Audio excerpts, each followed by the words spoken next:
expressed in this program by the host or guests do not state or reflect those of the company, its management, sponsors, or any entities they represent. Oh, it's lit. We prime time. Subscribe, like, and share. Give us your feedback. Yo, I'm Manny at the plate and Kobe off a steal. Gretzky for the goal and Brady at the wheel. I'm a game changer, the Osaka of the tennis. And breaking scoreboard, Simone of the Olympics. Defense and big business, the Mayweather who way better. From the greatness of Jim Brown, I've been down. Talking sports before I was off the porch. Screaming Bo knows while Jordan was playing horse. Late 80s getting torched by the drive and the shot. 2016 got a ring off the three in the block. They eased to forgot the cardiac kids. Price and Doherty, Bale in the Indian years. This who it is. Your host DeeTrynt, yo, that's a name banger. Come in the streets and talk sports with the game changer. Yo, your host DeeTrynt, that's a name banger. Come in the streets and talk sports with the game changer. DeeTrynt, Game Change Sports Talk, in the street sports, man. What's really good? It's been a minute. You know what I'm saying? Football season, I'm talking about in full effect. But just to, let's kick it off right. DeeTrynt, Game Changer Sports Talk, in the street sports, streaming on multiple media platforms: Facebook, Twitter, Twitch, YouTube. Follow us on IG. Oh, I should say X. I'm sorry. Not Twitter, X. For sure. X, multiple streaming platforms, Spotify, Google Podcasts, Radio Public. You know what I'm saying? Mess with us, man. What's really good is getting to that cold season. It's about to be snow time in a few places. But we also like 8 weeks in on the NFL season. And I'm talking about the NFL season that turned up crazy. Not today, 4:00 p.m. Eastern Standard Time. You know what I'm saying? NFL trade deadline. All right. NFL trade deadline. And what's so crazy is we already had a couple big trades in the last couple of weeks, right? So we're going to start with a small trade. We'll start with a small trade. Philadelphia, D lineman, Kentavious Street, and the 2025 second round pick to the Atlanta Falcons for a conditional 2024 sixth round pick if Street plays at least 6 games with the Falcons. All right. And we know why did Philly make this move?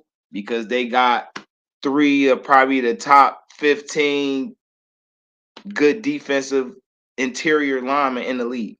All right. To go on with a stout D that they already building up. The Falcons need some interior lineman help, defensive lineman help. Grady Jarrett is down, which would probably be for the rest of the season, if not most of it, with an ACL tear. And hopefully he can return. He a big guy. He's been in the league for a minute, so hopefully he can return and actually keep playing. Another trade Eagles made a few weeks ago was for Tennessee's safety, Pro Bowl safety, Kevin Byard. He's been one of the top safeties in the league for years. Not getting too much love being over there in Tennessee because Tennessee hasn't been, the model of winning consistency over the last couple seasons with the QB turmoil and all that. It seems like, I don't know if they're doing a fire sale or they're just kind of retooling. I would say Tennessee is probably more retooling. But we're going to see how that match up against some of these other cats, like the New York Giants, who just a few days ago traded defensive lineman Leonard Williams to the Seattle Seahawks for a 2024 second round pick and a 2025 fifth round pick. Man, that's crazy.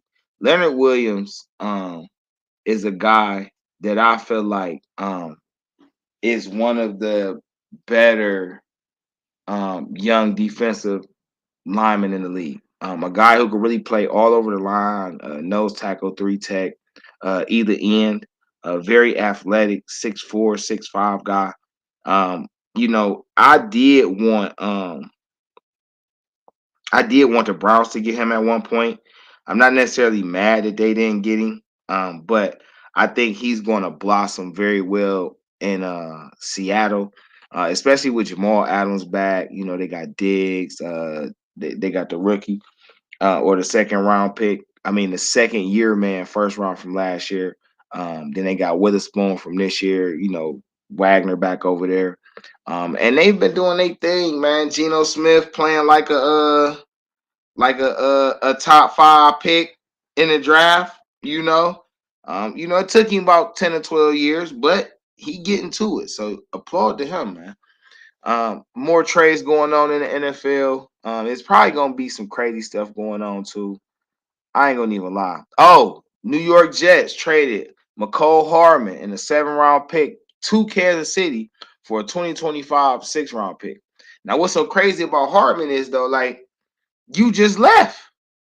You left. And you went to the Jets because you wanted to play with Aaron Rodgers. And Aaron Rodgers went down the first minute of the season in his debut. And I'm not shocked because they picked up Dalvin Cook, running back from Minnesota Vikings, and since he's been over there, he's not been able to get any shine or barely any playing time or any touches whatsoever. So New York, the Jets probably could be a team that's make a few moves, even though they made moves, which is crazy. McCole Hardman goes back somewhere where he has some seniority. He knows the system. It is a little different without Eric Bieniemy, who is now running the offense over with the Washington Commanders. But he's gonna go over there and do his thing. His first game back, he already scored and all things like that.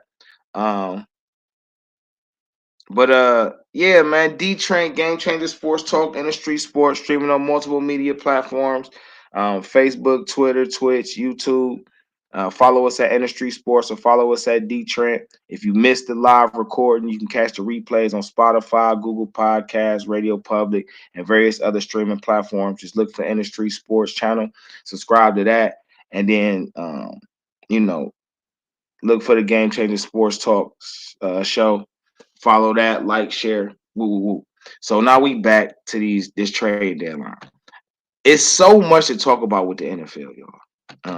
I've been gone for quite a few weeks.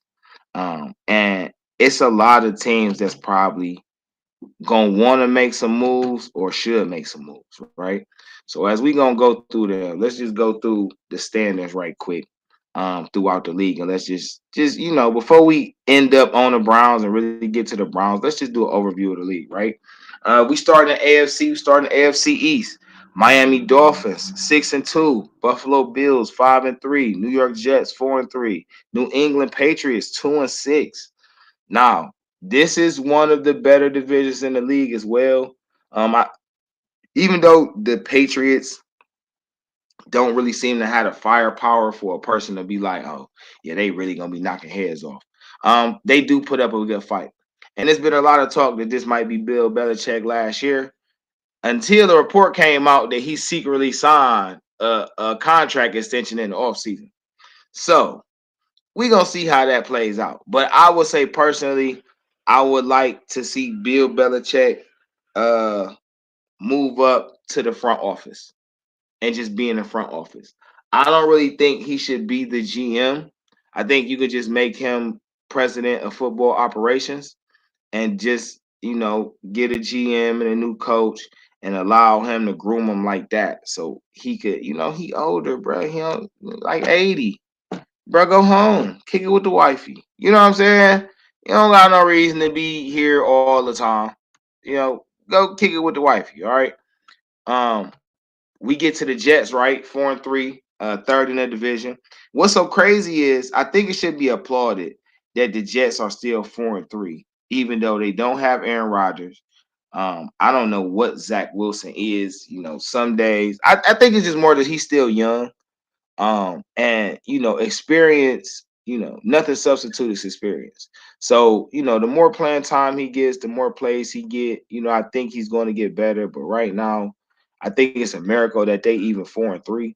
But they do have a really, really stout defense, though. Like that Jets defense is fire for real. You got Sauce, you got Quentin Williams, and CJ Mosley and quite a few other guys over there. That defense is really nice.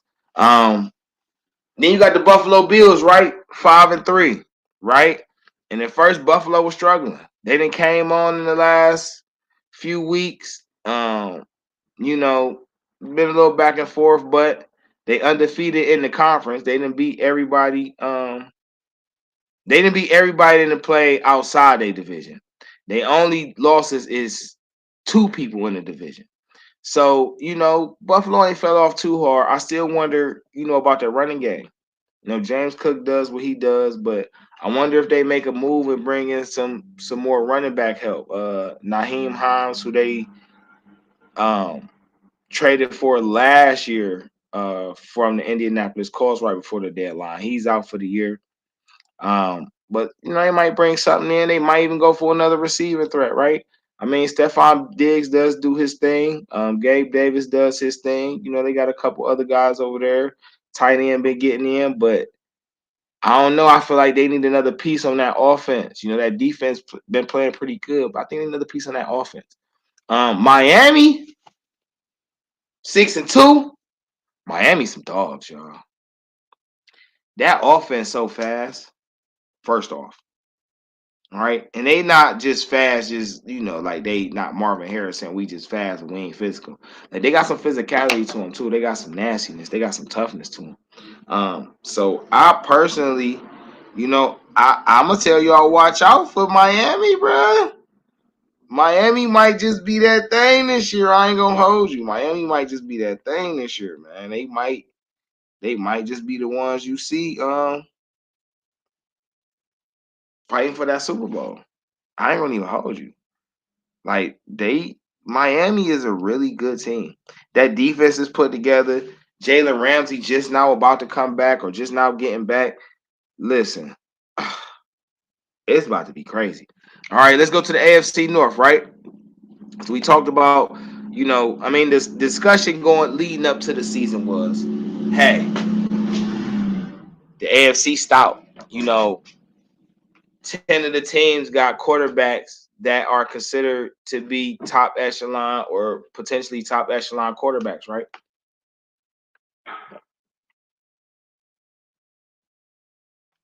Excuse me, I had to drink some water. Right? So we see in that first division, we went over. You had Tua, who was in Miami. You got Josh Allen, who's with Buffalo.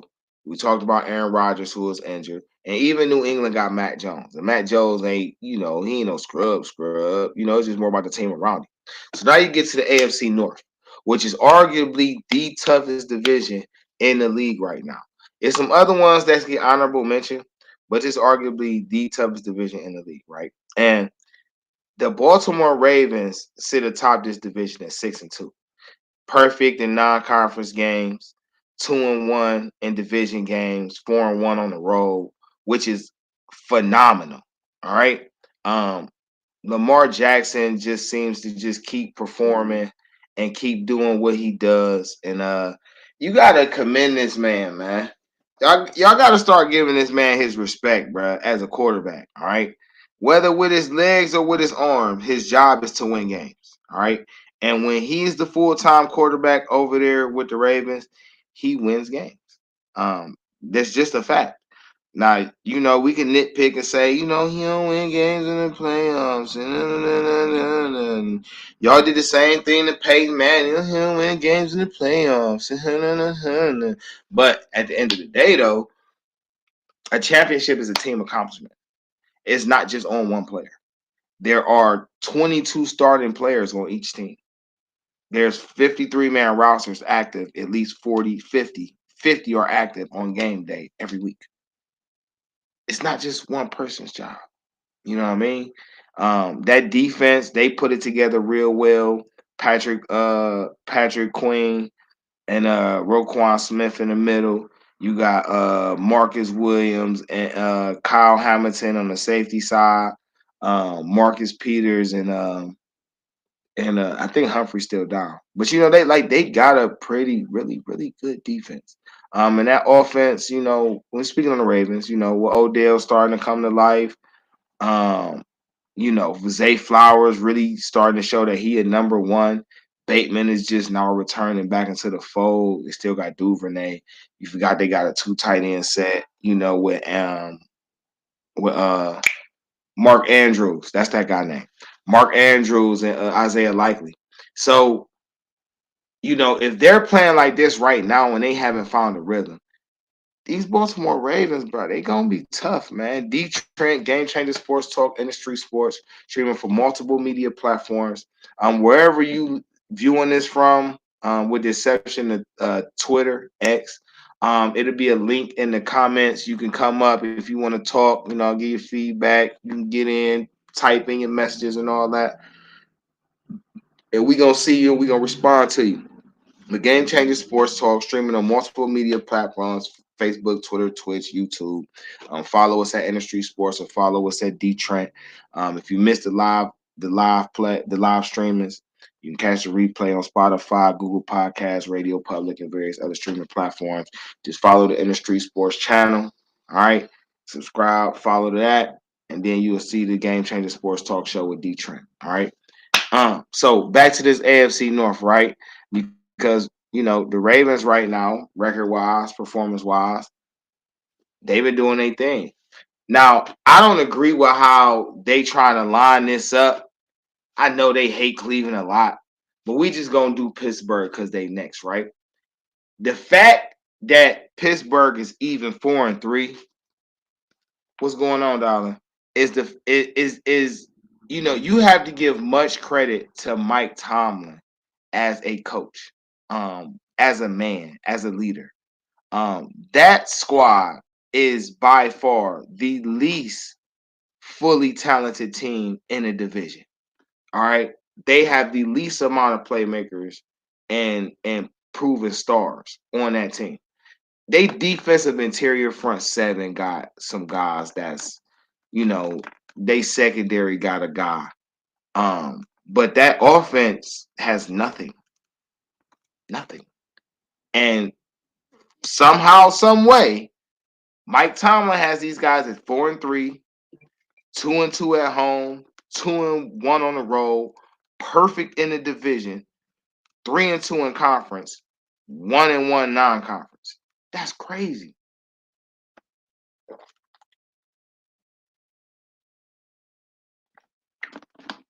Gotta hydrate. That's so crazy. So shouts out to Mike Tomlin, who's never won anything less than 8 games in the season since he's been a coach with Pittsburgh. Hall of He's been there Famer. like 16 years. Shout out to 14.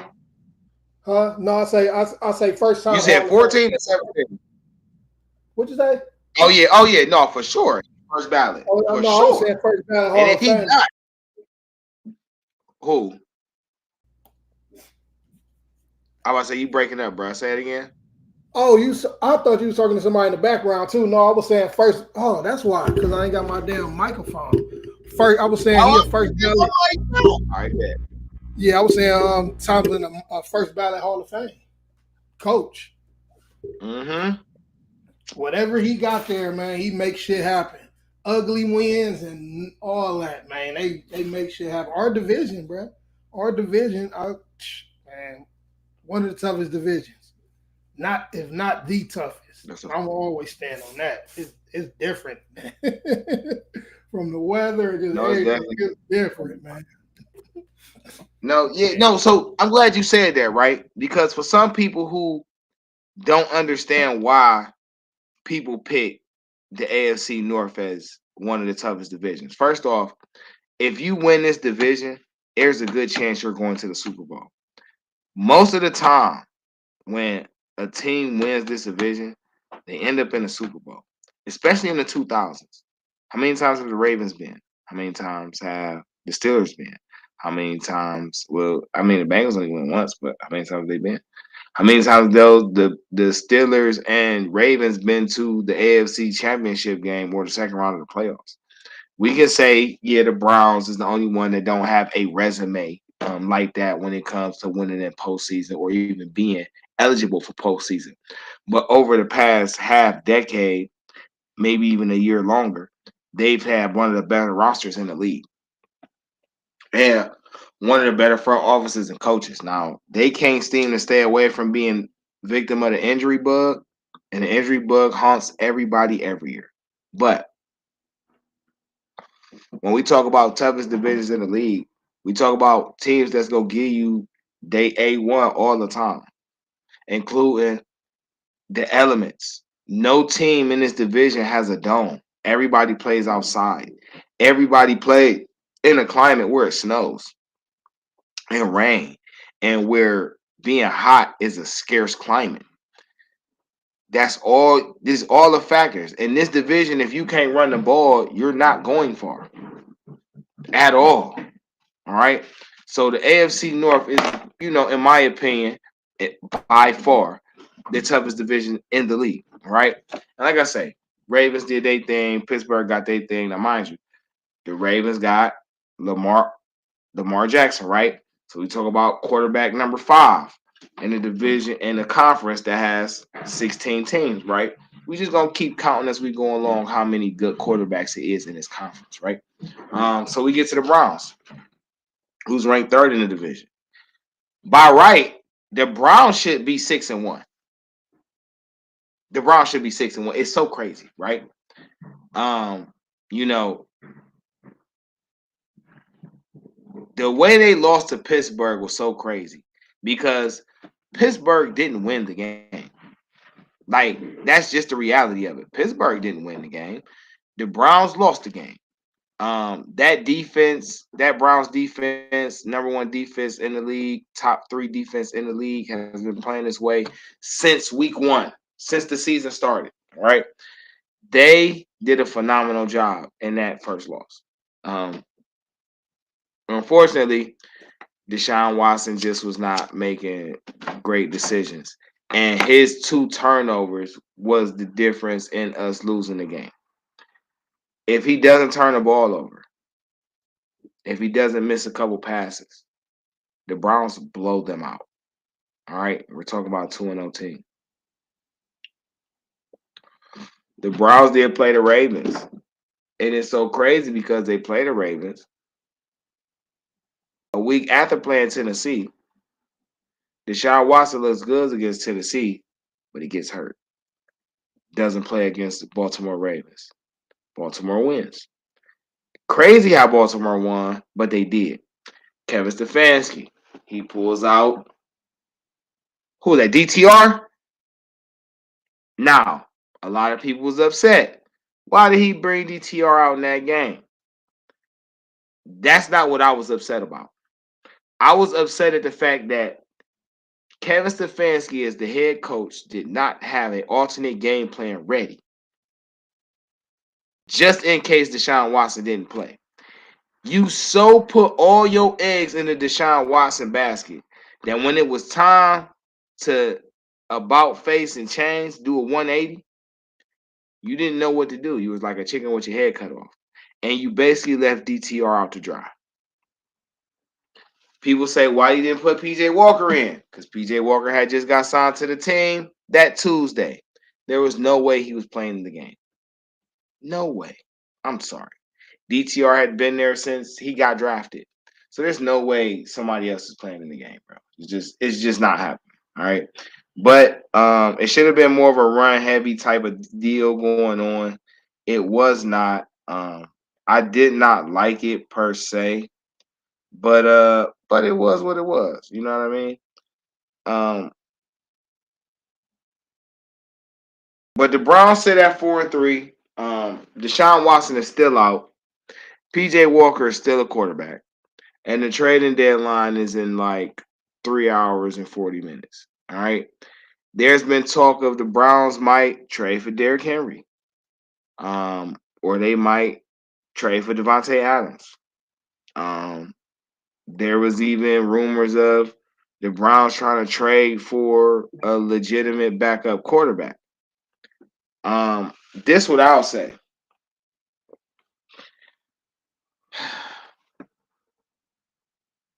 I understand the fact that,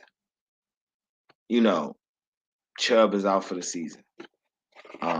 Amari Cooper, it's not that his skill set isn't a number 1 receiver, but he doesn't blossom the way that he should and impact the way the game that he should as the number 1 receiver. It's kind of like Tyler Lockett in Seattle. Tyler Lockett is the number 1 receiver. But DK Metcalf is the physical specimen. So they line him up at the 1 and let Tyler play the 2. So that way, there's no number one, the receiver always gonna get double teamed.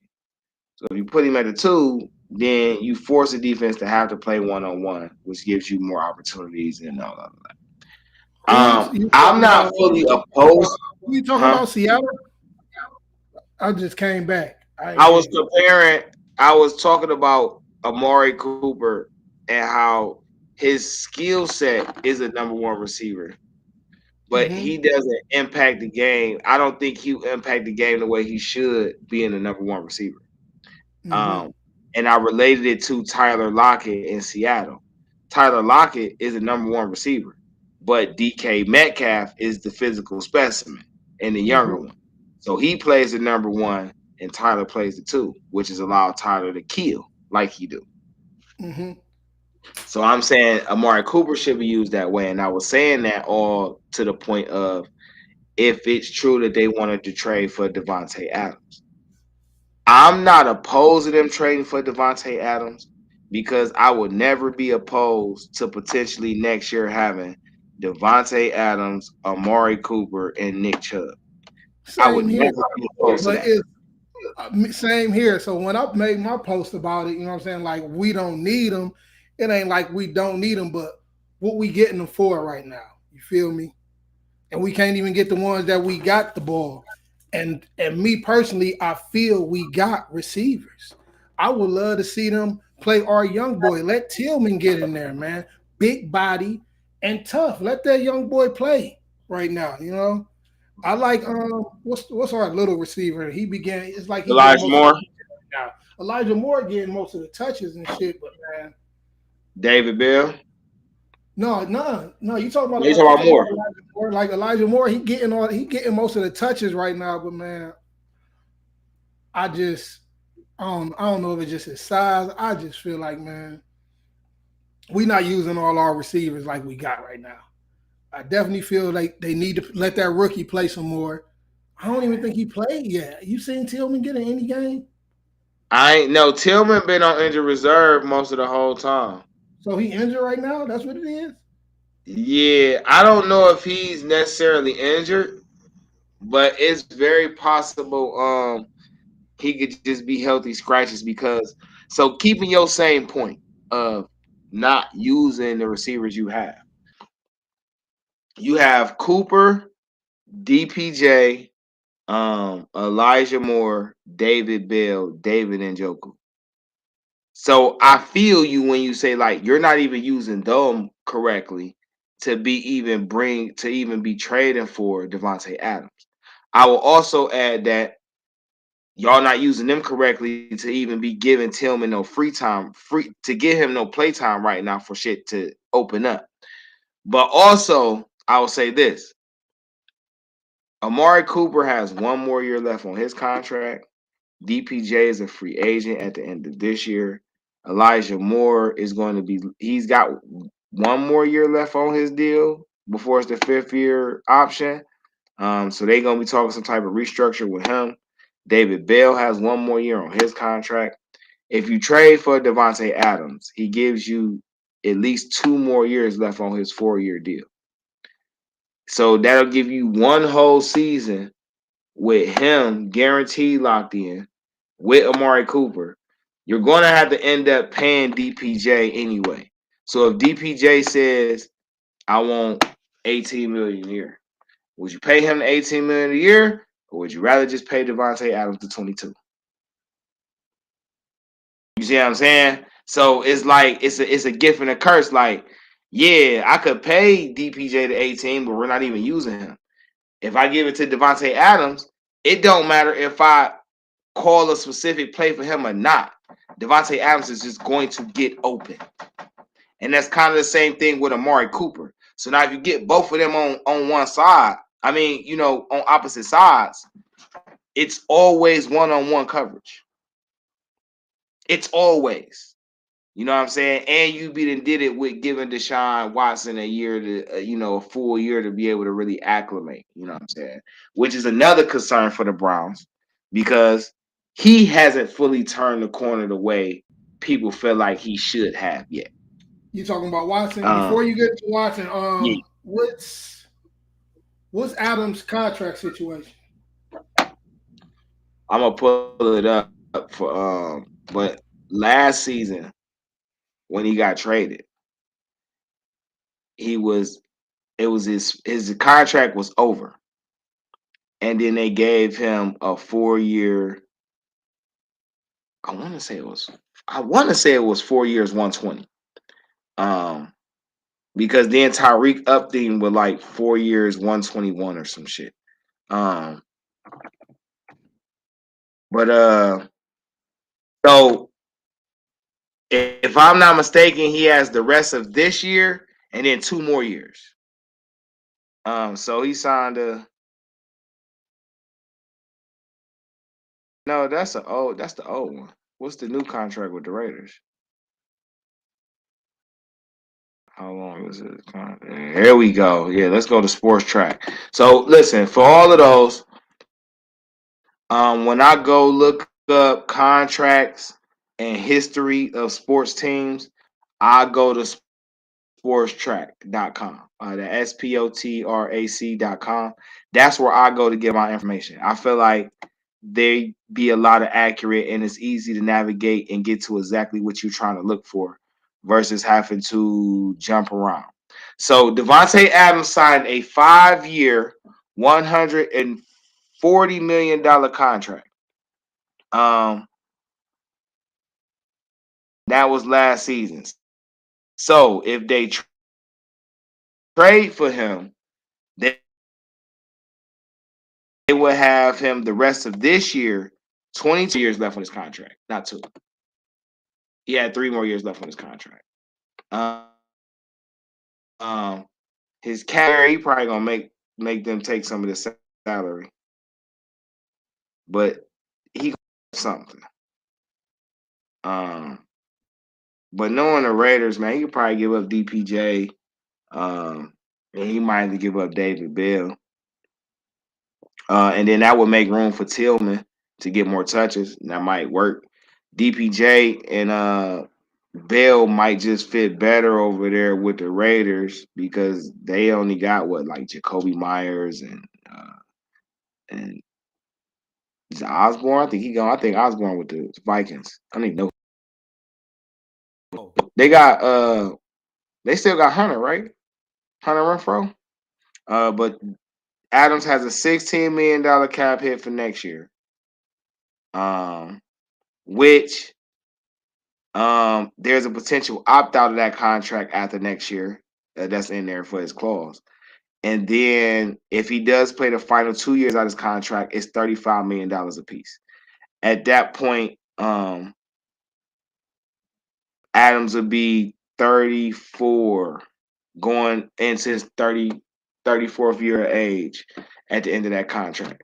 So in my opinion, right, you trying to win a Super Bowl, you want to stay consistent. It's not like it's not receivers coming out every year. At first I would have said, no, don't trade DPJ or don't trade David Bell or don't trade no more picks. But when Nick Chubb come back, Nick Chubb's playing. All right. And once Kareem get healthy, they're probably going to want to bring him back next year too. Ford going to grow. He going to be the long-term guy, or at least the long-term backup. But Nick Chubb still gonna need to get acclimated back to football. So if I got Adams and Cooper over here, that takes a lot of pressure off my Nick Chubb, who trying to get back from injury. Take a lot of pressure off my quarterback. He don't have to do too crazy. He got two receivers that's gonna get open. You know what I'm saying? Guaranteed. So, if the Browns trade for Adams, I'm with it. I'm not against it. But I just feel like whatever moves they make have to be significant. I do feel like if they do make a trade, it should be on the offensive end, just because you've had so many devastating losses to your offense. You've lost Jack Conklin. He's basically going for the year. You've not had Deshaun Watson for 3 out of the last 4 weeks. Nick Chubb is gone for the year. You know, these are mainstay guys on your offense. So, you know, you brought in a Kareem Hunt, you know, you picked up a couple guys on the practice squad to fill up. But if Barry's going to make a move and show like, hey, we're still going for the gusto, a Adams move, and it's probably welcome. I think Adams would like to play in Cleveland more than he would like to play with Las Vegas. At least he know he coming over here to a stout defense. Um, you know, it's the question that should the Browns be trading another draft pick and all that. But when you trying to win Super Bowls, bro, that draft pick shit don't mean nothing. I'm sorry, excuse my French. That draft pick dang don't mean nothing. DeeTrynt, Game Changer Sports Talk, Industry Sports, streaming from multiple media platforms: Facebook, Twitter, Twitch, YouTube. Follow us at InDaStreetzSportz or at DeeTrynt. If you missed the live stream, what you about to say, bro? Oh no, my bad. Do your thing. Do your If you missed the live streaming, update on rumors that's going on right now. go One ahead, of the spit them rumors, out. Spit them one out. of the rumors that's going on with Adams is to the Chiefs for a second round draft pick. Wow, that would be That's crazy. unfair. That means that's unfair, bro. That's unfair. You That's sound fucking like unfair. who was that? That was That's talking about unfair, bro. If was that Jimmy if Butler? Adams go to the Chiefs for just 1 second round pick, bro, that's cheating. That's cheating. Yeah, that's extra cheating. That's extra No, cheating. listen. In my opinion, Devontae Adams is so good. And he's so pissed. Huh? Coordinator with the Buffalo Bills now. Leonard Fournette went to the Bills. Yep, for Vickerson, Kendall Vickerson. That's all I really see right now. What you looking at this on? I'm on the Athletic and I'm on the Twitter deadline shit. You on Twitter? All right, I ain't even been wrong with my Twitter. I'm on Yeah, I'm on I'm the on Athletic. PFF and shit. Shout out to the Athletic. I'm on Twitter. And that Let me came see. I got my Bills page. I got that straight off the Buffalo Bills page. I got my ESPN ticker up. Let me see what's going on with that right quick. Who's that? But Montez Sweet to the Bears. yeah, Montez Sweat Montez Sweat from the Commanders. From the Commanders. Yeah, say to the Bears. The defensive, yeah, that's the defensive end. So that means they about to pay Chase Young. What did it say for? That means they about to pay Chase Young, huh? I think it's like for a 2024 second round. 2024 second round. Hold on, it's loading right now. Yeah, man. Look, live updates. It is trading deadline for the NFL.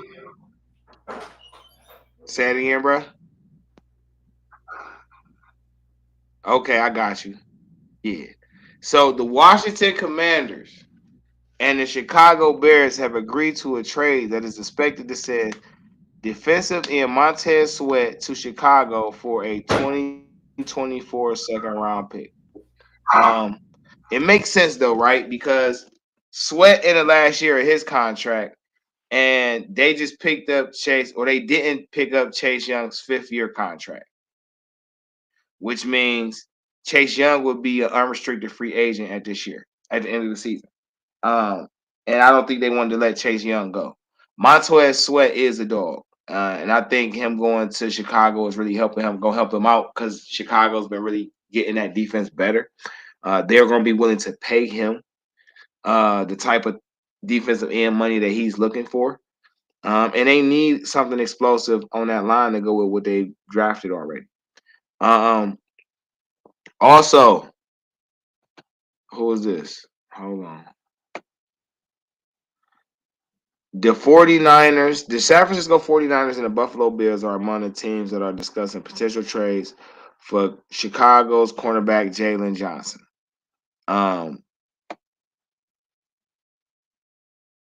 Jerry Jones says that he don't think they're going to be making any trades.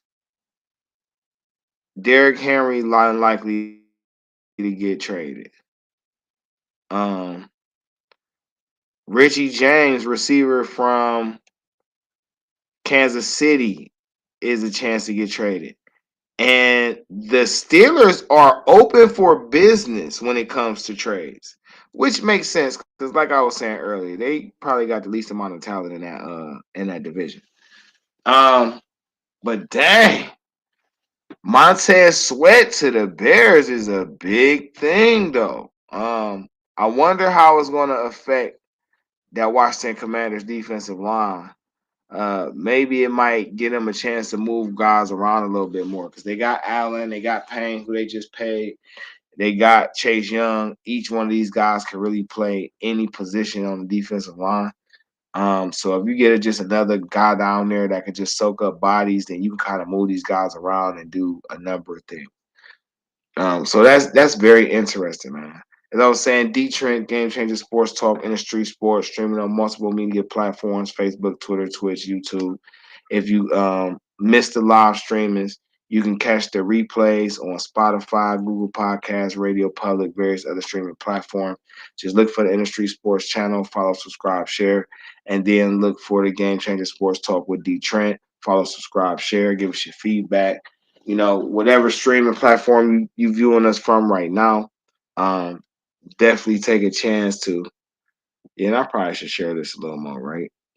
Definitely, get in the comments. You know what I'm saying? Let us know how you feel, what you think about the topics. Bring up a topic. The link is down there. So if you want to speak, come up on the video chat, speak your piece. Like, come on up. Come on up. All right, Hold yeah. on. Go ahead. I'm Andrew Berry right now. You Andrew Berry? I'm Andrew Berry. I hit you up. DeeTrynt. Trade deadline, man. Few hours. What should I do? If Andrew Berry called me right now on the trading deadline, my two suggestions would be if you feel like if Kevin Stefanski feels like Deshaun Watson is going to be out for a few more weeks, just so he's ready for the end of the season, or if you think it's something that might linger, not think you have to get a better quarterback as a backup. You could go for Jameis Winston, a guy who is probably real coachable by Kevin Stefanski. You could go back and get Jacoby Brissett. Sam Howell is taking that job over, so maybe you could go get a Jacoby Brissett. But your offense needs another weapon as well. And I say Jacoby Brissett, people say, why bring back Jacoby? Jacoby's only like on a 1-year deal. He's only getting like $8 million. We have the cap space, plus that contract is going to be over at the end of the year. But I will also say, if you can get Devontae Adams, you should take it. I'm so sorry. If you can get Devontae Adams, and it not break you, I think that's a move that you have to make. You have to make it, Andrew, because your offense is suffering right now. And if you bring a Devontae Adams over here, his presence on the field alone makes sure Amari Cooper is one-on-one all the time. So now if they gotta consider doubling Amari, but they gotta double Devontae Adams, what does that do for Elijah Moore and David Njoku running out the slot and doing things over the middle? How does that help your trick play game, knowing it's two receivers on the end, on the outsides that every defense has to respect? Just on the sheer possibility that it could work, you should do it. Devontae Adams is in a position where he doesn't want to be there. Now you could go into free agency and bring up a Kenny Galladay and do all that, but you're trying to win a Super Bowl. You're trying to win multiple Super Bowls with the team you have. If you get as many top tier weapons as you can get, um, and that would be my advice to Andrew Berry: go for Jacoby Brissett because he's familiar with the system. He knows how to play well in the system.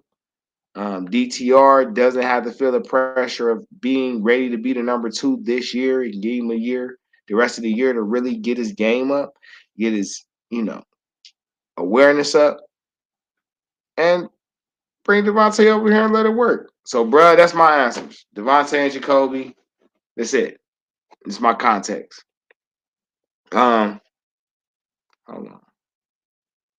There we go. That's what I was looking for. Oh yeah. So let's go back because I was talking about the records and stuff. But we got to talking about the sports trades, updates, things like that. I was in the AFC North.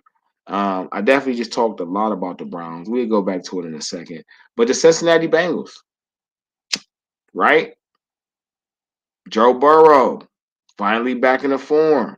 They're 4-3, 2-2 on the road, 2-1 at home, 4-0 in non-conference play, but 0-3 in conference play. So clearly, anybody in the AFC they can take. The AFC is where the Bengals had a problem. But to be 500 on the road, 2-1 at home, that's good. And just with this whole division, right? The only team with a losing record, either at home or on the road, is the Browns, and they 1-2 on the road. They should be 3-0 on the road, but that's another conversation, right? But the Bengals seem to be coming into form. Jamar Chase seems to be getting back active for real. They had a really nice showing the other day, coming back and winning that game against the 49ers. So big ups to them. Um, now let's go to the AFC South, right? Which, in my opinion, is probably the worst division in foot. Nah. It's just the worst division in the AFC. All right, that's what it is. It's not the worst division in football, but it's definitely the worst division in the AFC. And it's not like the teams aren't trying, right? You know, Houston had their whole thing, and they retooled, and now they got Shroud and all these other new weapons. Jacksonville retooled. They drafted Trevor Lawrence, got Kirk, Ridley, some more weapons and stuff like that. Then you got um, Tennessee, right? And Tennessee just brought over D Hop. You know, they drafted Burks last year, Malik Willis last year. They got Levis this year, quarterbacks, Willis and Levis. They still got Derrick Henry, even though a lot of people was talking about they might trade him or something or whatever the case. But they in retooling mode, and then you got the Colts, right? The Colts have just been going crazy and inconsistent ever since they lost Peyton Manning. They had trouble with luck. And they just had issues this year in the offseason with re-signing Quentin Nelson, and then they just had issues before they re-signed Jonathan Taylor, running back. But their quarterback, Anthony Richardson, he was a little banged up. They missed a couple games. They didn't have to run with Gardner Minshew. And, Uncle Minshew, he all right. He definitely gonna give you a fighting chance because he gonna try. But I don't know, man. What's really good, Blue? So this AFC South, right? You got Jacksonville at 6-2, Texas at 3-4, Tennessee at 3-4, and the Colts at 3-5. All right, it ain't really a lot to glance at, but the fact that each one of these teams have their franchise quarterback potentially. Trevor Lawrence in Jacksonville, C.J. Stroud in Houston. It looks like it's going to be Will Levis with his last performance, 4 touchdowns in his debut, 3 to D-Hop in a win. And then the Indianapolis Colts have Anthony Richardson. Now we get to the AFC West. Hey, bruh, I'm going to say this again, right? If the Chiefs get Devontae Adams, bruh, it's cheating, okay? Devontae Adams could go for 2,000 receiving yards with Patrick Mahomes in just these last few games. Okay. That's how good and pissed off Devontae Adams is. And that's how powerful he would be in a system of Andy Reid with Patrick Mahomes throwing him the ball. That would just be insane. All right. And they got all them young guys that they're trying to make number ones, but him being the official number one will just make those young guys even more effective because they have a lot less attention. And they're already 6-2. All right. And the Chiefs ain't even been playing their best football, but they still 6-2. You know what I mean? You know, you got to respect them. The Los Angeles Chargers are 3-4. All right. And this team, bruh, I don't know what's wrong with this team. I don't know if it's the coaching. I don't know if it's the scheme per se. But the Chargers should be a powerhouse team with all the talent they have, and they can barely maintain being a good, credible threat. They've played so inconsistent, it is bananas. Then you got the Las Vegas Raiders, who've been nothing short of terrible since they revamped the whole organization. Um, it's it's a mess over there. Bruh, super I don't know terrible. why somebody gave. Yeah, like I don't know why that somebody gave Josh McDaniels a head coaching job. I don't know who said Blue was really good. I don't know who said that Josh McDaniels can actually coach. Um, he should have stayed with Belichick, but he's not going to do more of a better job than what Gruden did. Um, I I don't know, man. I don't even know if they were talking about until they trade Devontae Adams. The Broncos, right? I think the Broncos gonna end the year better than they started. Sean Payton is a really good coach. Regardless of what people say, uh, Russell Wilson is a really good quarterback. And they do have some talent over there. It wouldn't be the most shocking thing in the world if they made some trades, but I don't see why they would. They need to just figure out how to use the team they got. Now, that is the AFC, right? And let's just go back over it. It's only 7 teams that gets in the playoffs, right? So right now, as shoe-ins, Miami, Baltimore, Jacksonville, Kansas City are right now just about shoe-ins because all of them are 6-2. All right. Buffalo Bills will have the number 5 spot because they're 5-3. All right. And then when it comes to the 6 and 7 spots, which are wild card spots, you have the Jets, the Steelers, the Browns, the Bengals, all in that race. Well, I guess let's say they will all be in a race for 6, right? And then in a race for 7, I guess it would be Houston, Tennessee, Indianapolis, Chargers, Raiders, Broncos. Let's say Chargers. Let's say Houston, Tennessee, Chargers, because those 3 teams are 3-4, and the teams before them are 4-3, and the top teams are 6-2. So for playoff spots, this is like a 12-team race. All right. At any point in time, any one of these top teams could go on a 2-game losing streak. These other 4-3 teams could go on a 2-game winning streak, and we're looking at a whole different division altogether. We're only halfway through. Like I say, the trading deadline for NFL teams is at 4 o'clock Eastern Standard Time today. Halloween, October 31st. Happy Halloween. Let me say that. Happy Halloween to everybody, right?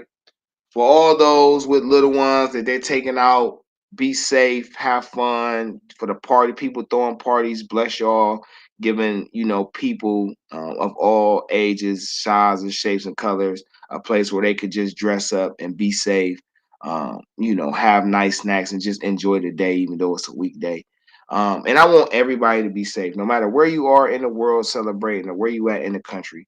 Be safe, take care of one another, and just make sure the kids enjoy the day. Man, cosplay has become such a big thing on an everyday basis and just more on a routine side that, a day like for Halloween, whether your belief system is, a day like Halloween should be cherished and, you know, made to be a good, joyous day. So I hope everybody have fun. Definitely look, feel free to send tag DeeTrynt in the pics all your best Halloween costumes or Halloween team setups.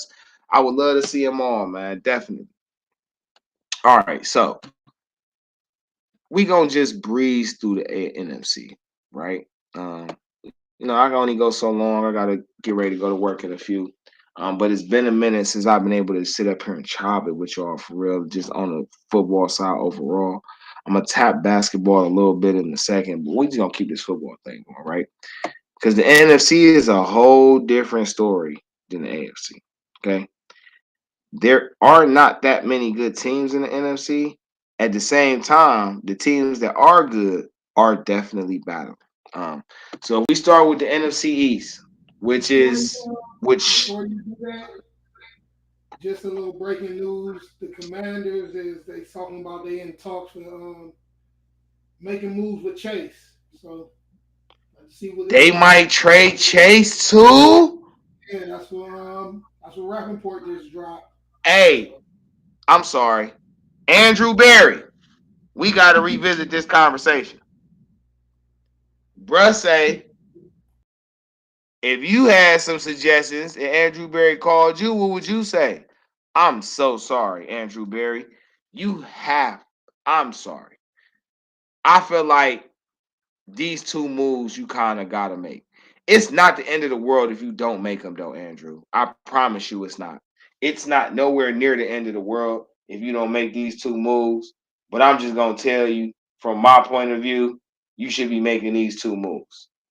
You should definitely be trying to trade for Devontae Adams and Chase Young. Why do you trade for Chase Young? Zadarius Smith is on a 1 year deal. 1 year deal. All right. Will Zadarius resign? Who knows? But the way he's playing this year, he's going to get a big contract. If you're going to potentially pay another defensive end anything close to $15 million a year to pair with Myles Garrett, would you rather pay Zadarius Smith or Chase Young?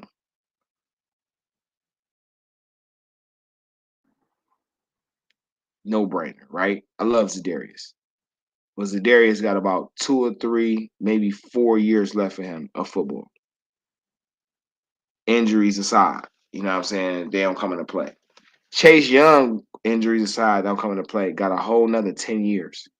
That is literally a guy that gives you an option if Myles Garrett changes, is forced. And I would say forced. I don't think he's going anywhere, but it's forced to change his tune. Or if it's going to be a guy that he's going to mold to where eventually he won't, when he's not getting the big contracts, he's got to take like a hometown discount. And because the other guy got to get paid, why not be a guy he groomed that already played in the state? shit, he Um, just he took a discount. He just restructured his contract, so he want to make something happen here, and he a minority owner of the Cavs now, so he want to yeah, be he in the. planned it. Yeah, he planned it. Hey, who is number 99 for the Giants? Because I'm seeing pictures of him and people Leonard tagging Williams. Barry. Who? Leonard Williams. Okay, so they I've been seeing pictures of him and people got like Andrew Berry pictures next to him type shit. No, he already went to the Seahawks. So he with the Seahawks. So what we looking for now is yeah, he already went to the Seahawks. So what we looking for now is Chase. I'm saying the Yeah, defense Chase. already raw. You But already I'll been just say it like this. about, you feel me? You down there in Columbus the land, same snow. You feel me? And So and we shit. just talking about and I was just talking about trading for Jacoby, right? So if he trade for Jacoby, man, look, Jacoby and and uh and Chase Young, and we'll probably send you um Jordan Elliott and what else they need? Because you're gonna need a defensive lineman, so you can get him. Um, and you probably get a couple picks, bruh. You probably get like a you probably get like a second and a third, future second and a third for Chase, and then we could throw in like a future fifth for Jacoby. You feel me? If you gotta trade some players that you ain't gonna re-sign no way. You know what I'm saying? But if you could pull off Chase, Jacoby, and Devontae, yeah. And when you bring Jacoby over here, you gotta lightweight sign Jacoby for a couple seasons just to have that backup solidified and with that team and that type of leadership in there. Because I think that's a big thing that Jacoby brings that could have been used, that could be used right now, is that leadership. Even though he's been a career backup, he's still been in a lot of different cultures, and that leadership, it goes somewhere. But damn, that'd be nice though, for real, for real. Um, let's go back to the NFC East because we was talking about records. So back to the division with the Washington Commanders in it, right? Philadelphia runs this division at 7-1. Dallas Cowboys are 5-2. The Commanders are 3-5. The Giants are 2-6. Why are the Giants 2-6? Simple answer. Because you paid Daniel Jones $140 million. And because you paid Daniel Jones $140 million, it sparked rift with your running back, and then you couldn't go get better receivers. You are who you are. You're 2-6 because you prioritize the wrong things, and clearly you're all about to rebuild. Brian Daboll, but you stuck with Daniel Jones, so you got to figure it out. You could have drafted your own quarterback, and you chose him. Let's see what you do. The Washington Commanders, they traded Montez Sweat, and they're about to trade Chase Young potentially, which makes sense because they didn't even pick up Chase Young's fixed-year option. But they've already paid Allen and they've paid Payne on the defensive tackle side. And I think they feel like they can find more defensive ends and pass rushers. But they couldn't afford to potentially put $250 million into a defensive line. You already got two tackles that's basically making $80 and $90 million over 4 or 5 year contracts. Okay. That's 160, 180, 170 million. All right. That's just at two positions. You got a whole lot of positions to fill on the team. They have potential. They got Emmanuel Forbes, the cornerback they drafted, who's been playing really well. That offense is pretty good with Curtis Samuels, Terry McLaurin, Sam Howell, who's been coming on, the two running backs, Brian Robinson, Anthony Gibson. Jahan Dotson has been playing very well for them as a second-year guy. So, this is a team that could play playoff spoiler. They could get hot. Things could happen. It's going to be interesting to see what happens in the next 3 hours. The Dallas Cowboys. So, people are not going to make a lot of hype about the Dallas Cowboys because when you do, they tend to start letting you down. But it does seem like That defense has been playing consistently, and that offense is starting to turn the corner. Um, if Philly loses a game in the next couple weeks and Dallas continues winning, this could be an interesting conversation. Let's go to the NFC North, right? The NFC North is interesting, right? Because you have a Detroit team who is better than people give them credit for. You have a Minnesota team who doesn't know how to stay consistent, and clearly this offseason, they didn't know what type of offense they really wanted to run. You have a Green Bay Packers team who was basically retooling and allowing guys who's been in a system for a while to actually get a chance to learn how to play professional football on an every Sunday basis. And then you have a Chicago team who just doesn't even know what they have. They are trying, though. I'll give them that. But they don't know what they have. And with Minnesota, they just lost Cousins, and that's for the year. So Cousins out for the year. Achilles. I didn't do no. Hold on, I didn't do no injury. So, in all fairness to y'all, his right? Achilles, man. His Achilles. Yeah, So man. Minnesota. Oh, so Minnesota out. Minnesota out. Now, could they be a team that make a move with Jameis Winston or Derek Carr? No, Derek Carr out. Could they? Teddy Bridgewater, Tyrod Taylor. I don't know if Tyrod Taylor, that's a guy that could get a chance somewhere. I've been hearing they go run with the rookie they got. Minnesota? Yeah. What rookie they got? Let's check him out. I'm going to find out right now. Rookie or a second-year player or something like that. I want to find out. We're about to find out right now who this guy is. DeeTrynt, Game Changer Sports Talk, InDaStreetzSportz, streaming on multiple media platforms.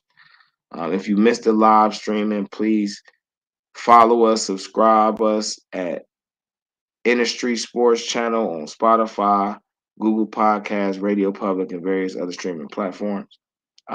Right now, I am about to pull up who is the next quarterback to take over for Kirk Cousins, because I'm not going to lie, I am definitely unaware that he had an Achilles injury. Y'all got to excuse me. I just had a personal death in the family not too long. Well, actually, over the last 2 months, 2.5 months, 3 months, I've had 4 personal family deaths. So y'all got to excuse me. I just been a little bit out of it. I'm getting back in touch, though. I'm getting back in the swing of things. You know what I'm saying? Just excuse me. Okay. So you talking about Sean Mannion or Jaron Hall? Oh, no. You got Tanner Morgan? Oh, no. I know they all ain't rookies, is it? No. Jaron Hall and Tanner Morgan are rookies. Because, I was hearing it was like a rookie or a second-year player, but I think I was hearing them say it was a rookie. So it got to be one of them rookies. Man, I don't even know. So it's probably Jaron Hall, because it say Tanner Morgan got cut, and Sean Mannion is on the practice squad on developmental. I don't even know how that works. But that's interesting. So Minnesota's out of it. Let's just say that, right? Let's just go there. Minnesota's out of it. Unless this rookie quarterback, whether it's Hall or Morgan, comes in and just wows things, Minnesota season is over. That gives Green Bay and Chicago a chance to put something together and go for a wild card spot. But I don't know, right? Because hold on. First, before I leave this division, I just want to give a little more love to the Detroit Lions. The Detroit Lions, bro, Hey, listen, bro. are playing great football. I told you, man. Hey, listen. You did. I told you, man. Listen, the Lions, man, they coming. They coming. They on their way. Mr. Kneecap, bite the ankles. You talking about Jahmyr Gibbs? He got No, so they coach. He got the boys playing. Oh, Campbell. Yeah, Mr. Bite the Ankle. You know what I'm saying? He Nah. got the boys playing. And they playing for him, man. They believe in him, bro. Yeah, And it look like they trying to make some moves too. So let's see what's going on. it's definitely about to get. Listen, I'm gonna try to go up to as much as I can before I have to peel.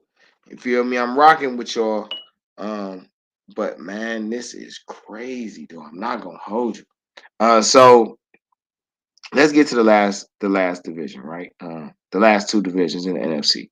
So you got the NFC South, which it has Atlanta at 4-4, the Saints at 4-4, Tampa Bay at 3-4, and Carolina, who just won their first game, is 1-6. Um, the Falcons finally benched Desmond Ritter, and now Tyler Heineke is going to run things over there, which he probably should have been a starter from the jump. The New Orleans Saints just getting Alvin Kamara back, but just lost David Carr. Now they have Jameis Winston, but I don't know if they want to play him and they're going to keep playing Taysom Hill. I don't know what they're going to do. Tampa Bay has about the most consistency of that division overall roster wise to actually do something, especially as a former champion 2 years removed. So they might have the best chance right now looking at it.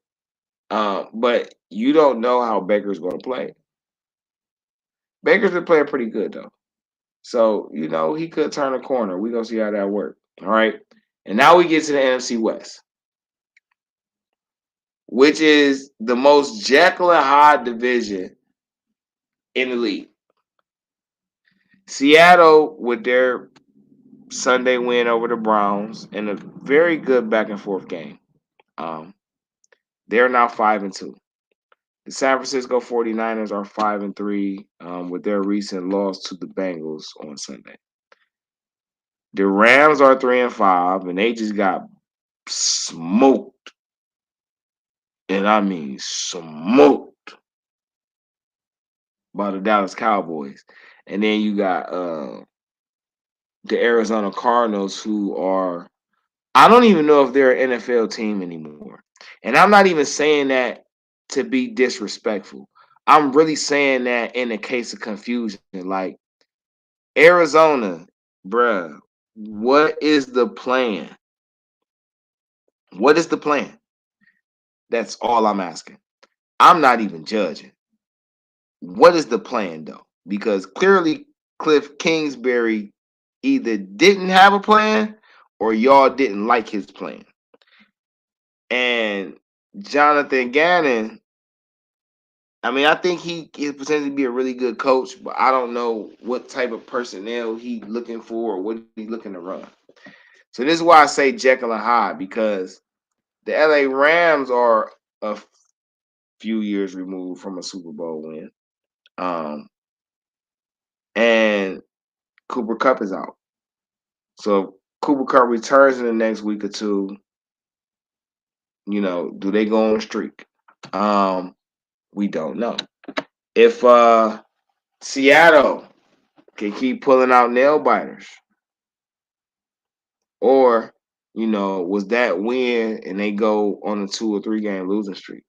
San Francisco has lost like 2 out of the last 3, and is this the time of year where they kick it up and they're going to start, winning 3, 4, 5 games in a row? You really don't know what you're going to get out of the NFC West. The NFC overall is not really as strong as the AFC, but the AFC's top 3 teams can definitely give any team in the AFC a problem, which makes for good parity, right? So if we're looking at the playoff standings for the AFC, for the NFC right now, Philly would be number 1, Detroit would be number 2, Atlanta would be number 3, I guess. Seattle would be number 4. Then, and this will make it interesting, Dallas and San Francisco would really be 5 and 6. And then you have currently Minnesota New Orleans, Tampa Bay fighting for what would be the last playoff spot, with an outside chance the Commanders and the Rams could make a push. All right. So you virtually only really got about 10 teams in the run for 7 spots, virtually in the AFC, where you got about 13 teams in the run for 7 spots. Um, listen, the NFL is good this year. I said that this will probably be one of the best NFL seasons we've had in a long time, maybe possibly in the 2000s overall. Um, it's been it's just been crazy. A lot of crazy plays, a lot of crazy stats, performances in the clutch. I mean, the Browns won. Listen, the Browns with a backup quarterback won 2 games back to back on game ending drives, and damn near did it a third time. If PJ Walker hits Elijah Moore on that 3rd and 4 in the red zone, Elijah Moore walks in the end zone. The Browns were up 27-17. They get the ball. Seattle would get the ball. On that ensuing possession, if Cameron Mitchell catches the interception, that's a pick six. And now the Browns are up 31-17, right? So, as they say, football is a game of inches. It is a game of opportunities. And you have to capitalize on every opportunity you get, every chance you get, because you never know how the game is going to swing. But the NFL is exciting this year. All right. If I'm going to put my mid-season grades and claims on it, so look, right? Because in football, you get to mid-season and it's all about the stats, right? You think about players who could be considered for so many different awards, right? So when you talk about offensive players of the year right now, right? Um, it is fair to say, oh, don't do me like that. It is fair to say these quarterbacks have a chance. Tua Tagovailoa, who leads the league in passing yards with 2,416. Kirk Cousins would have been in this conversation, but he is now out for the year. Patrick Mahomes is always in this conversation. Jared Goff is finally being a part of this conversation. Josh Allen is a part of this conversation. And Jalen Hurts, who is 7-1, is probably leading this conversation with Tua at 2, right? And Mahomes at 3. Now, depending on who you talk to, that order could switch. But I think as far as quarterbacks are concerned, um, Hurts, Tua, and Patrick Mahomes definitely lead this race with Josh Allen behind. As far as quarterbacks considered for the MVP award, is what I'm speaking on. Now, when it comes to the running game, right? I ain't gonna say it's been a lot of crazy runners. And technically I feel like had, San Francisco not dropped 2 of their last 3 games, Christian McCaffrey is really in this conversation. He is scored in 16 straight games that he has scored from the line of scrimmage in 16 straight games. The guy has 652 rushing yards off 137 attempts, 9 touchdowns, 3 runs over 20 yards, 2 runs over 40 yards. Right? He is doing his thing. Zach Moss is up here with 589 yards. Travis Etienne is 583. And DeAndre Swift at 571. But as far as, running backs are concerned, Christian McCaffrey, if anybody's going to be in the MVP conversation with those quarterbacks on the offensive side, or I guess offensive player of the year, that's what it was, I'm sorry. He would have to be up there. Now, as far as receivers go, right? I think this has been a receivers year. All right. We all know that Tyreek Hill is in this conversation. All right. For Offensive Player of the Year, maybe even MVP, but we just sticking to Offensive Player of the Year right now. Okay. Tyreek Hill. And this is the thing about receivers, man. When you got one, you gotta hold on to them because they don't make them this special all the time. Tyreek Hill has 61 catches in 8 games. Okay, almost 8 yards, 8 receptions a game. He has 1,014 yards. He has 8 touchdowns, 16 catches over 20 yards, 7 catches over 40 yards. That is phenomenal. AJ Brown has 60 receptions, 939 yards, 5 touchdowns, 17 catches over 20 yards. That's crazy. Puka Nakua, a late round draft pick who came out of nowhere for the Rams. He has 61 catches, 795 yards, and 2 touchdowns with 16 catches of 20 yards or more. And then you have Stephon Diggs, 64 catches, 748 yards, 6 touchdowns, 7 receptions, over 20 plus yards. This offensive player race in the NFL is going to be crazy because I think there are other guys that are going to become viable for these conversations now that everybody has got into football mode. Everybody has got their football conditioning under them and with them. DeeTrynt, Game Changer Sports Talk, Industry Sports, streaming on multiple media platforms: Facebook, Twitter, Twitch, YouTube. Follow us at DeeTrynt or follow us at Industry Sports. Also, go on your web browser, type in InDaStreetzSportz.com. That's InDaStreetzSportz. All the S's are Z's. It's all one word. NIN Streets Sports.com, where you get the latest articles that we have about sports around the world. Definitely a lot of local going on when it comes to Cleveland and Ohio. But we do cover sports entirely, so you find articles on any random team for any random hot topic at any given time every day. So subscribe to InDaStreetzSportz.com. Definitely follow the articles, give the feedback if you have individual, a young athlete, or even a team that you feel like should be spotlighted, should get a little more recognition. Hit us up. We do the background. You send us the information you got. We do our research, and then we spotlight them. All right. If you do miss the live streams, you can catch the replays on Spotify, Google Podcasts, Radio Public, and various other streaming platforms. Right now, it's been a long time since I met you. Without a dope beat to step two. Step two. Rest up to Magoo. Died earlier this year. Rest up to a legend in the music game. You get to chop it with a lid now, homie. It just made me think of that, thinking about that song. But back to these NFL stats, right? Because it's been a crazy year. Like I said earlier, I thought this was going to be one of the best football seasons we've had so far.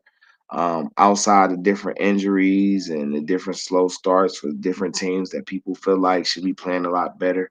It's been a pretty good season so far. And I think the best is very yet to come. Trading deadline is at 4 p.m. Eastern Standard Time. It is now 1:18 Eastern Standard Time. We're going to see what's going on. There's been a lot of rumors, a lot of things may happen, may not happen. We gonna see how this plays out. All right. Another topic, and this is probably the last topic I'm gonna touch on when it comes to football before I switch over to basketball before I end it off. Is defense. Okay. Right now, and I really don't even need the stats for this. Right now, as far as I've seen, right? Eagles, Browns, Cowboys, Chiefs, Jaguars, Ravens, um, 49ers. And I'll show love to Detroit. Those are like the top 10 defenses right now. And I'm going to show love to Miami too. Um, the defensive play is outstanding for these top teams. Like, they are really getting in these opposing offenses' faces. They are making it tough on these offensive coordinators. I mean, and why am I highlighting this? Because over the past several years, the offensive players have gotten so much leeway when it comes to the rules and rules changes and adjustments. And to have 10 teams, 11 teams that have what I would consider stellar defenses, regardless of what little minute, semantic hole you want to try to identify within whichever team that I'm speaking of. It is nice to see hard hitting football. It is nice to see game changing defenses that's allowing in some cases, uh, mediocre offensive production to still remain with a chance to do something. That is true football.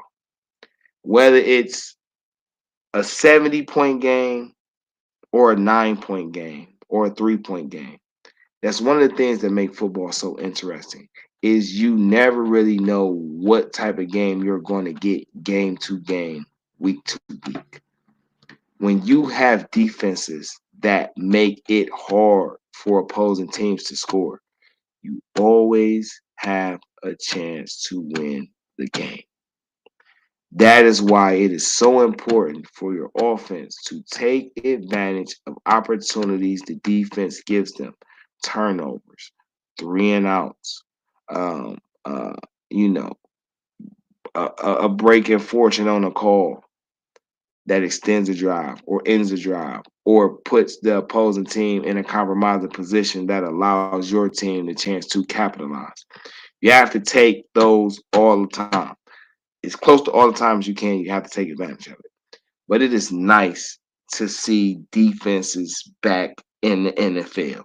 Hard hitting, snot knocking out type defenses. You can't run, you can't pass. Your offensive coordinator got to figure out how to move the ball. That's what I like to see. All right. Um, but if I'm also like I say, if I'm gonna pick right now though, as far as uh MVPs of the league right now, I'm going to go with Jalen Hurts, and I'm going to go with Tyreek Hill as my top two candidates. Um, Patrick Mahomes is number three just because he's always in the conversation.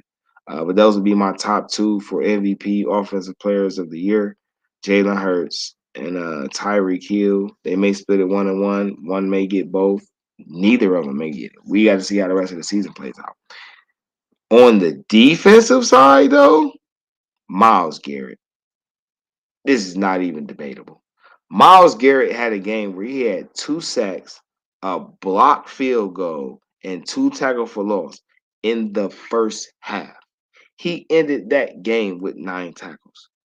He has single-handedly been able to disrupt quarterbacks and opposing offenses so much that the Browns had allowed less than 1,000 yards collectively after 5-6 weeks of the season. That is just phenomenal. All the years that people had reasons not to even want to give him the award, he's played in every game this year. He's seen less double teams due to the additions of Dalvin Tomlinson and Zadarius Smith and Okoronkwo Aganoba. Oka, got to get his name right, but I would just say Double O. My apologies for messing up your name, bro. But they have, played so well, it allows Miles to play a lot more free. He's even got a Euro step that he used to get to a sack. This is phenomenal, man. Like I say, when you get to GOAT conversations, GOAT has to be a player that makes the entire league entire league adjusts to how they play. Not them adjusting to the league. The entire league has to adjust to them. And Myles Garrett is proven to be one of those players right now. Now, I don't have a lot of time. All right. I have to get ready to go to work soon. But I do want to touch on basketball just a tad. So many different things has happened, right? Dame Lillard finally gets traded. And I know this is an old topic, but I ain't talked to y'all about it. Dame Lillard finally gets traded and he goes to Milwaukee, and now he's with Giannis, right? And in my opinion, that is an amazing combo. Why is it an amazing combo to me? Because they literally complement each other's skill set. Giannis is a big, old, strong 7-footer that's very athletic, but he does more damage playing in and around the paint inside the 3-point line when he doesn't have to be the main creator and the main scorer. And that's another thing. He can be the main scorer, but when he doesn't have to be, he's that much dangerous. You put Dame over there who's short, not the best defender, but could do everything on offense, include shoot from the other side of the court. Okay? You put those two together, you have a phenomenal combination. They are going to give people problems. Chris Middleton, whenever he returns to form, is just going to make that duo or that trio even much more lethal. And everybody in the league is going to have problems stopping them, especially after knowing that Dame has 3 more years left on his contract. Giannis got 1 more left on his expiring contract and then just signed a 3-year extension worth $186 million. So him and Dame will be playing together for the next 4 years. Chris Middleton is on a contract, and I believe this is either the last year of his deal or this is the second last year of his deal. So we're going to see how that goes. And I think they set that up pretty nicely. James Harden just got traded to the Clippers. And in this trade, PJ Tucker and Philip Pestrov, I don't even know. I'm sorry. I think it's Philippe Pestrov. I don't know who this is or where he came from. Sounds like an overseas guy. I have no info on him currently at the time. But the Clippers send Marcus Morris, Robert Covington, KJ Martin, um, a pick swap, an unprotected pick, and a second-round pick. All for Harden, right? So now the LA Clippers going into next season, because they're going to give James Harden a new deal, going into next season into their new arena that's going to be in Inglewood, in LA County, is going to drop with a lineup of James Harden, Russell Westbrook, Paul George, Kawhi Leonard, and Ivan Zubac. And regardless of what anybody says, everybody in LA is going to be buying a ticket to that show. Okay? The Staples Center and the Lakers will have the Staples Center all to themselves for the first time ever. And they're going to be in steep competition, especially if it turns out that LeBron gets to the finals, wins the finals, and has a chance. He's probably going to retire, in my opinion. Probably going to retire. So that's going to leave a big hole. But the Clippers, they could do some damage. All right. The Warriors, they got their little squad over there. I ain't gonna lie, not having James Wiseman is gonna hurt them more than they know. But Jonathan Kuminga, dog. Shout out to my boy Don Pizzle, right? And if y'all know Pizzle, make sure y'all check out Pizzle show, Club Pizzle. I believe you definitely can find it on Spotify. I want to say it's an independent show he done had. He was with a couple stations before. He done went fully independent now. I don't want to give you or say the wrong name, but I do know it's called Club Pizzle with Don P. You could definitely catch it on Spotify. And I brought Don P up because Don P said something about damn, what team was I was just about to talk about? Kaminga. Kaminga came out in the draft that we got Isaac Okoro, if I'm not mistaken. And we didn't take Kaminga. We took Okoro. I like Okoro. I'm not mad at his development for separate reasons, but I like Kaminga. And I feel like Kaminga on this squad right now, on this Cavs squad, would be gas. With Mobley, that'd be gas. It would be super gas, in my opinion. But the Warriors, they look like they're coming to play this year. Dallas look like they coming to play this year. I like the addition of Derek Lively with Luka and Kyrie. They gon' You know who else I like right now? And they don't have Steven Adams or Ja, but Memphis. Add Marcus Smart and having Derrick Rose come off that bench. Desmond Bane is really growing into his own as a top scorer, or potential top scorer in this league. Memphis look good. Chicago is interesting. Wait, hold on. How do I skip over Boston? Boston is crazy stacked. Okay. Boston has Drew Holiday at the point with Jaylen Brown. Well, I guess Derek White start. You got Jaylen Brown at 3. You got Tatum playing the 4. You got Porzingis at the 5. Wait, hold on right quick.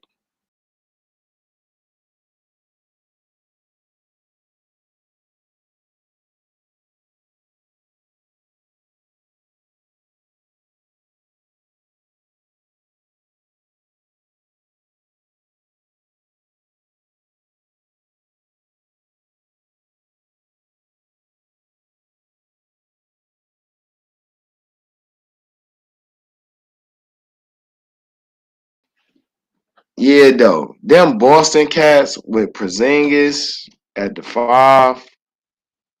I don't know how you stop that, okay? And this is what I mean, right? Because they're going to come off the bench with Horford.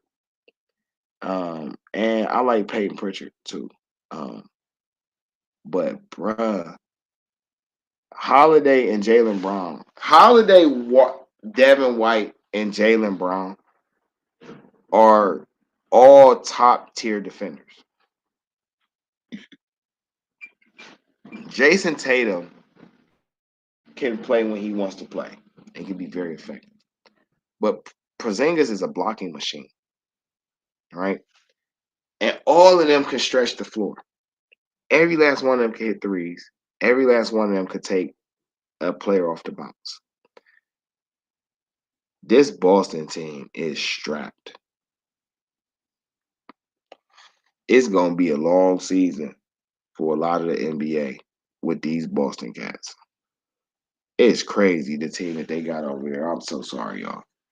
I'm going to say a team that people not going to be talking about until the middle of the season, and they're going to be surprised. And this team is the Portland Trailblazers. I don't expect Portland to get off to a super hot start. But I think after like 15 games, they're going to play a lot better. I don't think people really give any consideration to the team they actually have, right? And you could say what you want. You could, hey, I don't think this and I don't think that. But this is not a bad roster, bro. I'm gonna just start with the veterans, right? As far as veteran players, they have DeAndre Ayton, Malcolm Brogdon, Jeremy Grant, Robert Williams, and Matisse Thybulle. Okay. If you don't know nothing else, you know every last one of them names I said play defense. Ayton, Grant, Thybulle, Malcolm Brogdon, all right, and Robert Williams. All defensive. They could run that lineup, right? With Bogdan playing the point and Thybulle playing the 2, Jeremy Grant playing the 3, Robert Williams playing the 4, and Ayton playing the 5. And that's one of the top 5, potentially top 7, top 5, 1 to 5 best all around defending 5s in the league. All right. But then they got young guys like Anthony Simons and Scoot Henderson and Shaden Sharp and the Jabari Walker cat and Chris Murray, which is the brother of um Murray and Sacramento. I can't think of his name right now. I'm so sorry. He's the twin brother. Whatever the case, listen, bruh. Portland could become a playoff spoiler at some point in this season. Portland could potentially make the playoffs in this season. Chauncey over there, listen, it could get real serious with that team. A team that I think gonna make a lot of noise, OKC Thunder. But I ain't gonna spend a lot of time on basketball, so we just gonna talk about the team I like, and we gonna talk about the Cavs. All right, and the Cavs start off the year injured. All right, the Cavs have a whole bunch of injuries. Okay, Jarrett Allen hasn't played yet. He has some type of ankle injury.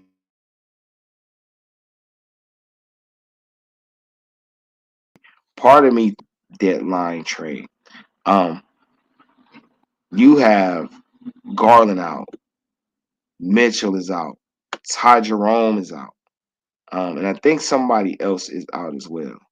Um, Garland, yeah, Mitchell, yeah. So yeah, all of them are out. All right. But for what the Cavs have, I'm really looking forward to seeing how JB plays with these lineups. I've been liking seeing Evan Mobley at the center, and I don't want him to move. Um, I want to see if JB is going to try to play Allen at the 4 and see how that works. But Allen has to get better with his feet work, moving laterally, checking on the perimeter.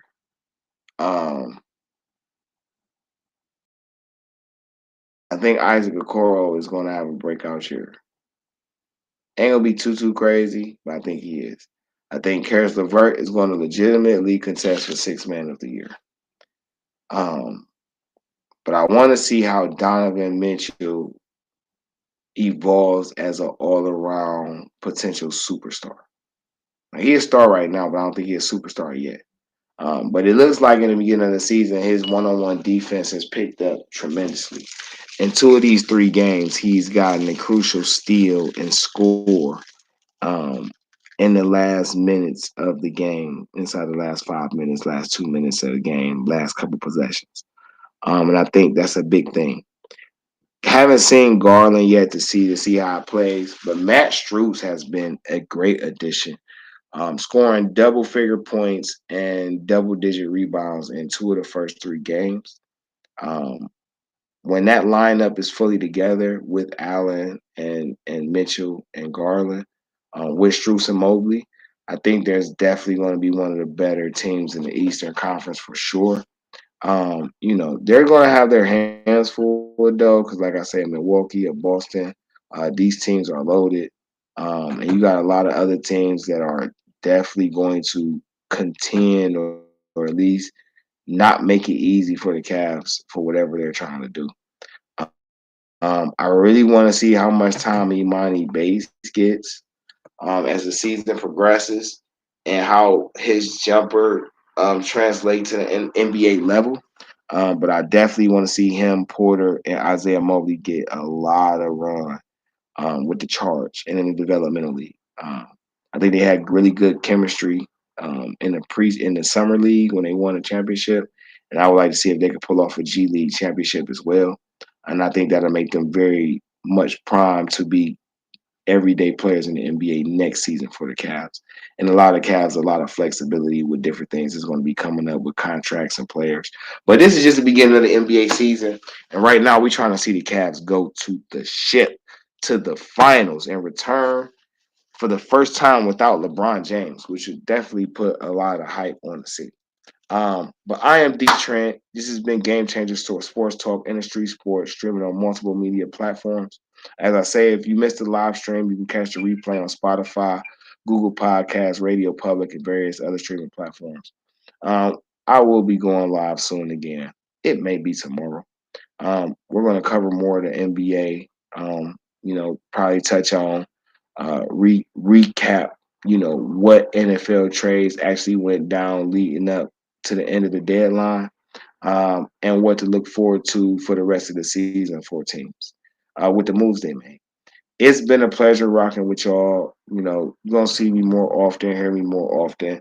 And the music podcast will be streaming more often as well soon. So look out for, as Smack say, look out for more developments and details on those things coming up real soon. You know what I'm saying?